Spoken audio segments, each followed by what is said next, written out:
ভারত প্রাচীন সভ্যতা, কালজয়ী ঐতিহ্য এবং অকথ্য রহস্যের দেশ।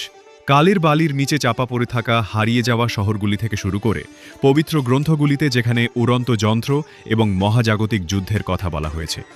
আজ আমরা ভারতের রহস্যময় এবং আকর্ষণীয় ইতিহাস অন্বেষণ করব, যেখানে সত্য কিংবদন্তির সাথে মিলিত হয়।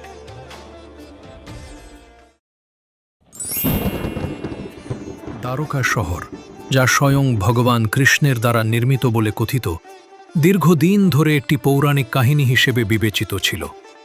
কিন্তু 2001 সালে সামুদ্রিক প্রত্নতাত্ত্বিকরা গুজরাটের উপকূলে ডুবে থাকা ধ্বংসাবশেষ আবিষ্কার করেন 9000 বছরেরও বেশি পুরনো কাঠামো, যা ইতিহাস সম্পর্কে আমাদের ধারণাকে চ্যালেঞ্জ করে।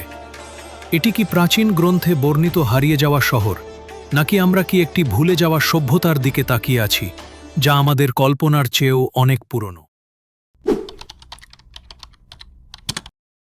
পাথর থেকে খোদাই করা ইলোরার কৈলাস মন্দির বিশ্বের অন্যতম সেরা স্থাপত্য রহস্য।